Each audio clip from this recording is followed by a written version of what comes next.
जो हमारे साथ हुआ वो और किसी के साथ ना हो। तो बेसिकली आप लोगों ने देखा होगा कि हमारी एक 2 साल की बेटी है जिसका नाम अक्कू है। इनको ऐसा लगा कि अक्कू कुछ सुनाई नहीं दे रहा है। तो हमें पहले ये चीज पता चल जाती, बट ठीक है, it's better late than never. Still I am not sure कि अच्छा हुआ या बुरा हुआ, मतलब मल्टीपल ओपिनियंस तो डेफिनेटली चाहिए रहेंगे। राइट, हमने भी लिए हाँ हम जी। कि हमने अपने बच्चे को कैसे संभाला है ऐसे टफ सिचुएशन में। अब हमारी बच्ची नहीं, वो सबकी बच्ची हो गई।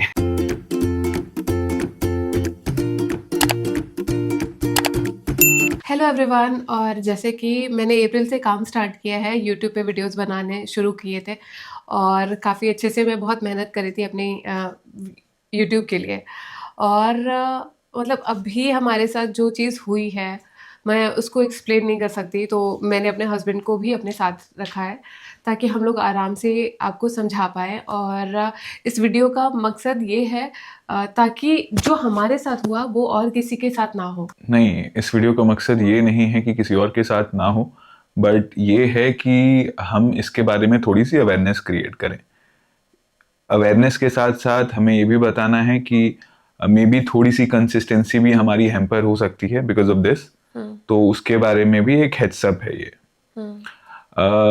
तो बेसिकली आप लोगों ने देखा होगा कि हमारी एक 2 साल की बेटी है जिसका नाम अक्कू है, जो कि कभी कभी वीडियोस में भी आती है। बट अभी जस्ट जब वो 2 साल की हुई तो हम जब हमें ये रियलाइज हुआ कि स्पीच में थोड़ा सा उसके डिले हो रहा है, तो हम ट्राई कर रहे थे रीजन फाइंड आउट करने का। तब हमें एक ये फियर लगा कि maybe she is not hearing very properly.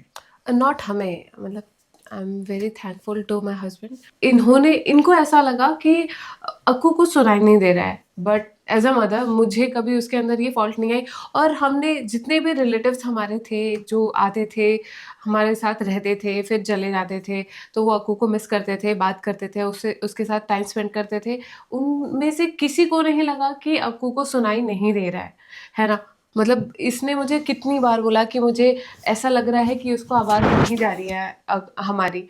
तो मैंने सबको बोला, अपने मम्मी पापा को, इसके मम्मी पापा को, कि ये फालतू में डर रहा है, इसको ऐसा लग रहा है कि सुन नहीं रही है, ये इसके दिमाग की प्रॉब्लम है, मेरे बच्चे में कोई प्रॉब्लम नहीं है। मतलब ऐसा मुझे लग रहा था, मैं बहुत गुस्सा हो रही थी एज अ मदर। किसी भी मतलब माँ को ऐसा लगेगा कि उसके बच्चे में कोई प्रॉब्लम है ही नहीं, या फिर मतलब किसी भी माँ को नहीं लगेगा यार। आज अब मेरी मम्मी से अगर मैं अपनी कोई भी अगर कोई फॉल्ट बताए, या फिर मैं इसके बारे में कुछ इसकी मम्मी को बोलती हूँ, तो सबको बुरा लग जाता है ऑब्वियसली।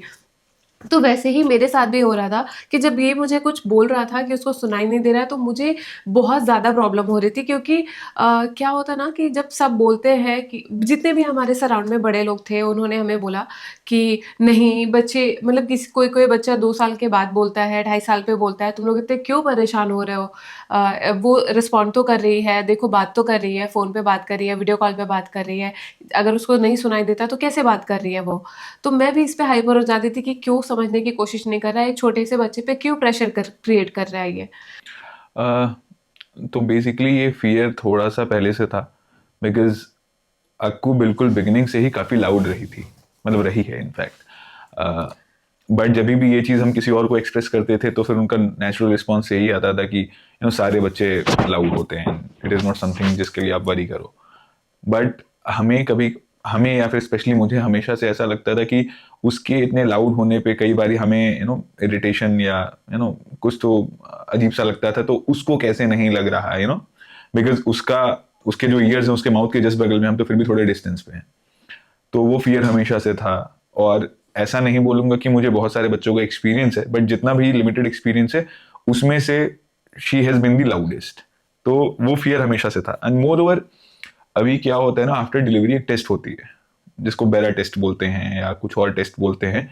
सो इट मतलब अब दैट इज मतलब a very important process, important step after delivery. But since उसमें कुछ ज्यादा खास आता नहीं है या फिर कभी ऐसा कुछ एनॉमली जैसी कोई चीज दिखती नहीं है, डिटेक्ट नहीं होती है, तो कई बार लोग उसको शायद स्किप भी कर जाते हैं, जो कि हमने भी किया, and since it was our first time, तो हमारे तो जो भी एल्डरली रहेंगे वो जो गाइड करेंगे हम उसके हिसाब से ही एक्ट करेंगे। तो हमने उसका टेस्ट नहीं कराया था, तो वो टेस्ट ना कराना हमेशा से ही मुझे कहीं ना कहीं बॉदर करते रहा, when combined with so many other things. तो जब ये स्पीच डिले हमें रियलाइज हुआ, और सिंस वो इतनी प्लेफुल है, हर चीज में इतना रिस्पॉन्ड करती है, सो हमें या मुझे अपेरेंटली कोई रीजन नहीं समझ में आ रहा था स्पीच डिले का। बहुत एक्टिव हाँ है जी, और बहुत जल्दी किसी मतलब किसी भी चीज को चीज कॉपी को करना। कॉपी करती है और सीखना अच्छी चीजों को करना। जैसे कोई सामान उठाया वापस से उसको वैसे ही रखा, अगर मैं कपड़े फोल्ड कर रही हूँ तो वो मतलब बिल्कुल वैसे ही कॉपी करती है, राइट, बहुत अच्छे से बिहेव करना। तो वही एक कॉज भी हम आइडेंटिफाई करने का ट्राई कर रहे थे, जिसके बाद हमने कंसल्ट किया पीडियाट्रिशियन से। उन्होंने सजेस्ट किया स्पीच थेरेपी के लिए, हमने स्पीच थेरेपी भी ट्राई किया। और ये चाहे वो डॉक्टर हो या स्पीच थेरेपिस्ट हो, सबके हिसाब से everything with her was normal. थोड़ा सा डिले था, मे बी 3 to 4 months का डिले चल रहा था, but that was again normal. अच्छा, इसमें एक एक चीज़ और होती है कि अगर फोन का एक्सेस, मोबाइल फोन का एक्सेस यूज होता है, या टीवी एक्सट्रीम तरीके से देखा जाता है, तो वो भी इम्पैक्ट करता है स्पीच डेवलपमेंट में। तो हमने अक्कू को कभी भी फोन नहीं दिखाया, except for video calls and all. और टीवी भी हम नहीं दिखाते थे। मतलब हम ऐसा नहीं बोलेंगे कि हम उसके साथ बहुत ज्यादा इंटरेक्ट करते थे। इनफैक्ट वो हमारी भी एक गलती थी, जब ये स्पीच डिले हुआ तो वी वर ब्लेमिंग आवरसेल्व्स कि हम शायद से उससे इतना इंटरेक्ट नहीं कर रहे थे। राइट। सो वो एक रीजन हो सकता था। बट पहली एक ये हियरिंग वाला भी इशू मुझे तो हमेशा से फील होता था। तो फिर हमने, when she was around 20 months old, हमने जब ये चीज रियलाइज करी, तब से तो बहुत ज्यादा इंटरेक्शन हमारी स्टार्ट हो गई। अभी तो हम कॉन्शियसली अक्कू से बात करते ही रहते हैं। लेकिन उसमें भी क्या है कि जब हम बहुत लाउड बोलते थे तो वो रिस्पॉन्ड करती थी। नॉर्मल कॉन्वर्सेशन पे वो बॉदर भी नहीं करती थी। तो so that was also a sign. फिर हमने ईएनटी से कंसल्ट किया। अब जब ईएनटी से कंसल्ट किया तो उनके हिसाब से, since she is a kid, वो कॉन्शियसली भी कई बार रिस्पॉन्ड नहीं करेगी। तो in order to kind of decide या डिटरमिन कि क्या एग्जैक्टली प्रॉब्लम हो सकती है हियरिंग की, उन्होंने एक टेस्ट रिकमेंड किया। तो वो टेस्ट में एक चैलेंज था कि अक्कू को डीप स्लीप में होना was necessary for that test to give correct results. But जब ईएनटी से कंसल्ट किया, उस टाइम पे वैक्स की भी काफी बिल्डअप हो रखा था उसके दोनों ही कानों में। तो फर्स्टली हमें लगा कि maybe wax was also a reason. Moreover थोड़ी अगर हिस्ट्री जाकर के देखें तो लास्ट 2 years में मल्टीपल, नॉट मल्टीपल बट 2-3 बारी इन्फेक्शन भी उसके कान में हुआ था। एंड वो हमेशा से ही थोड़ा बॉदर्ड रही है अपने कानों से। कानों से। हाँ, और मुझे मतलब बाकी और जो हमारे घर पे मेड आती है, मैं हूँ पहले, मतलब मैं अपना अभी बता देती हूँ कि जैसे मुझे ऐसा है कि मतलब मुझे लगता है कि उसकी आवाज़ जो है वो धीरे धीरे कम, मतलब जो सुनना है वो धीरे धीरे कम हुआ है। बिकॉज मैंने कुछ ऐसे जो नॉर्मल पिच पिच होती है, मैंने उससे बात करी है या फिर इंटरेक्ट करने की कोशिश की है, तब वो रिस्पॉन्ड करती थी। बट वो अब उस आवाज़ में या उससे थोड़े और लाउड आवाज़ में वो रिस्पॉन्ड नहीं कर रही है। तो मुझे ऐसा लगता है कि वो धीरे धीरे कम हुआ है। तो मतलब ये बहुत मेन, मुझे लगता है कि ये बहुत मेन टॉपिक भी हो सकता है, क्योंकि आपको ये लगता है, मतलब आपको जो भी फर्स्ट टाइम, ऐसा डॉक्टर्स भी कहते हैं कि किसी किसी बच्चे का धीरे धीरे भी वो जाता है। बेरा टेस्ट मैंडेटरी है, एक तो जब बच्चा बॉर्न होता है तब, और जब वो 3 या 4 महीने का होता है तब, उसके बाद रिपीट कर सकते हैं। और उसके बाद भी प्रॉब्लम आ सकती है अगर बच्चे को बहुत हाई फीवर है या फिर किसी तरह का मतलब काफ़ी ज़्यादा उसे फीवर, या फिर वो उसे किसी प्रॉब्लम की वजह से वही आईसीयू वगैरह में रखते हैं, तो उस फैक्टर्स पे बेबी को ये प्रॉब्लम आ सकती है। बट हमारे साथ ऐसा कुछ नहीं हुआ। बेबी वॉज नॉर्मल, बेबी एकदम नॉर्मल डिलीवरी में नॉर्मल डिलीवर हुई थी। और उसे फीवर नहीं हुआ था, फीवर हुआ था बट उतना फीवर नहीं हुआ था कि कभी हमें उसे हॉस्पिटलाइज करना पड़े।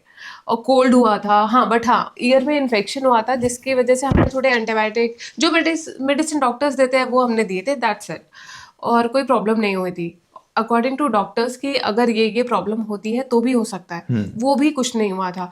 ना हमारे दादा परदादा या फिर हमारे रिलेटिव्स में भी ऐसा कुछ कोई प्रॉब्लम नहीं थी। तो कोई ऐसी प्रॉब्लम नहीं थी जिसके वजह से हम ये फाइंड आउट कर पाए कि उसको ये प्रॉब्लम हो सकती है।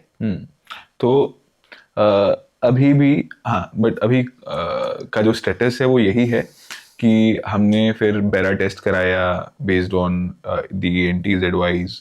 तो उसमें ये डिटेक्ट हुआ है कि she has a hearing loss of up to 90%.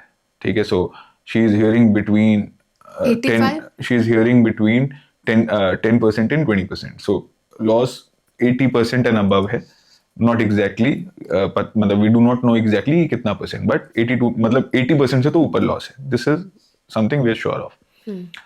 अब we definitely were not hoping for this, we were not ready for this, क्योंकि ये suddenly realize हुआ, और किसी को भी ये चीज़ कभी भी रियलाइज नहीं हुआ. इनफैक्ट जब ये लॉस डिटेक्ट भी हुआ, तो जिसको भी हमने इन्फॉर्म किया है ना, वो उस चीज़ को डाइजेस्ट ही नहीं कर पा रहा है, because Akku has been such a kid जो सबके साथ जेल हो जाती है, खेलती है, हर तरीके से इन्वॉल्व रहती है. तो उनकी मतलब जिसको भी ये चीज़ पता लग रही है उसके लिए एक शॉकर है. हमें तो थोड़ा सा टाइम हो गया, मतलब it has been around 10 days जब से हमें पता लगा है, तो we are behaving somewhat normal now. But अभी सबको ये बात नहीं पता है, तो जिसको जब जब ये बात पता लग रही है उस तरीके से वो शॉक हो रहे हैं. डेली बेसिस पे हमारे पास कॉल्स आ रही हैं, and they are also trying to kind of console us कि ठीक है, मतलब there is nothing to worry and all. तो वैसे तो we are not worrying, but it is definitely a setback, but we are taking it as a strength. Yes. और इससे fight करना है, फाइट करके इससे जीतना, सिंस इस इस चीज का क्योर है, सोल्यूशन है. हाँ, we did not come to the cure. So इतने लॉस पे hearing aid will not be sufficient. तो हियरिंग एड, अगर आपका लॉस इज बिटवीन 30 to 50%, तो हियरिंग एड काम कर जाता है, बिकॉज हियरिंग एड का जो प्राइमरी पर्पस है वो आपके वो जो पिच है या जो फ्रीक्वेंसी उसको एम्पलीफाई करने का होता है. बस इसमें एम्पलीफाई करके भी चीज़ें नहीं होंगी, because based on the current status उसने कभी वो साउंड सुना ही नहीं. तो अगर वो एम्पलीफाई भी कर रहे हैं तो it will be for the very first time that she'll be hearing these sounds. तो बहुत उसमें यूजफुल नहीं है. तो इसमें जो लास्ट एक ऑप्शन बचता है वो बचता है कॉकलियर इम्प्लांट करना. अब कॉकलियर एंड ऑल्सो ये जो लॉस है ये दोनों कानों में है. इट इज नॉट कि एक में कम है एक में ज्यादा है या एक सही, ऐसा नहीं है. दोनों में ही हियरिंग लॉस है, ऑलमोस्ट सेम रेशियो का. अब कॉकलियर इम्प्लांट एक लौता ऑप्शन है जिसमें एक डिवाइस सर्जिकली प्लेस करना पड़ेगा अंदर, उसके बाद एक डिवाइस बाहर रहेगा, वो मैग्नेट से उससे चिपका रहेगा. और इसका काम बेसिकली ये रहता है कि अंदर अपना एक जो कॉकलियर होता है वो कॉकलिया को ये बाईपास करता है, वो रिप्लेस करता है. Basically this will act as a cochlear now. तो अब ये एक चीज होने वाली है. हमें इस मतलब we are thinking of going for it obviously, मतलब we do not have a choice only. हमें वो कराना ही पड़ेगा, but it is a very difficult process, a very hard process, क्योंकि इसमें surgery will be the first step. उसमें भी it will take some time, मतलब उसके लिए प्रिपेयर करना, टेस्ट कराना, ये कराना, वो कराना, फिर उसके लिए टाइम लेना सर्जरी का. तो एक बारी जब वो सर्जिकली प्लेस हो जाएगा अंदर, उसको टर्न ऑन करना रहेगा. सो एक बार वो टर्न ऑन जब होगा तो Akku will start receiving the sound from the, मतलब for the very first time, because we still do not know कि ये बचपन से था या बाद में हुआ है. अगर बचपन से रहा होगा तब तो बहुत सारे साउंड्स को फर्स्ट टाइम सुन रही होगी, तो उसका इंटरप्रेट कर पता नहीं वो किस तरीके से इंटरप्रेट करेगी. We will have to give meaning to each and every sound that she hears for the very first time. और अगर ये ओवर दी पीरियड हुआ है तो मे बी उस कुछ उसने सीखा हो और कुछ कनेक्ट करना पड़े. But eventually it is going to be a very difficult journey, but will not make it difficult for her. ये तो ठीक है, it is something that we have been blessed with. हमें देखना है कैसे करना है इसको टैकल, बट अभी हमारा बहुत ज़्यादा टाइम उसमें जा रहा है, and obviously that is the most important thing for us at this moment. And देखते हैं, मतलब we'll keep sharing this thing with you, because we also want to create awareness about this the very same time की. And एक और चीज़, जैसे आज हम hospital फिर से गए थे और हम 2 बच्चों से मिल के आए जिनका कॉकलियर इम्प्लांट हो रखा था. एंड मतलब हमने उनकी लाइफ देखी तो हमें थोड़ी सी डिफ़िकल्ट लगी. बट डॉक्टर ने हमसे हमसे यही बोला कि उन उन बच्चों का जो मतलब क्योर हुआ है वो थोड़ा सा डिले हो गया था, 4-5 साल में हुआ था. इस वजह से उन्हें प्रॉब्लम थोड़ी है कि आप अपने बच्चे को बिल्कुल सही एज में लेकर आए हो। अगर थोड़ा और जल्दी लेकर आते तो और आपके लिए अच्छा होता, बट तो भी आप लेट नहीं हो इस चीज़ के लिए, क्योंकि बच्चा जो है बोलना शुरू करता है ऐसे 2 साल 2.5 साल पे ऑलमोस्ट ऐसा हो जाता है, तब तक आपका बच्चा सेट हो जाएगा, बोलने लायक हो जाएगा। तो आप उसमें लापरवाही मत करना। उन्होंने ये बोला कि ऑपरेशन तो एक बहुत छोटी सी चीज़ है, बट जो मेन जो मेहनत है वो आपके ऑपरेशन के बाद है। वो आप दोनों को करनी होगी, फैमिली को करनी होगी, बात करना या उसकी लाइफ को कैसे ब्यूटीफुल बनाना है, ये सारी चीज़ें। तो मैं तो इस पे बहुत श्योर हूँ कि मुझे अपने बच्चे के लिए जो भी करना होगा, in fact he I am seriously grateful for him कि ये एक छोटी से छोटी चीज़ पे फोकस करता है, ध्यान रखता है कि अक्कू को कोई प्रॉब्लम तो नहीं हो रही, या उसे किसी चीज़ की दिक्कत तो नहीं हो रही है, या फिर मतलब इसने ही फाइंड आउट किया कि उसे सुनाई नहीं दे रहा है। इसने इतना एफर्ट लगाया उसे सिखाने में, बात करने में, पढ़ाने में, कि इसे लगा कि उसको सुनाई नहीं दे रहा है।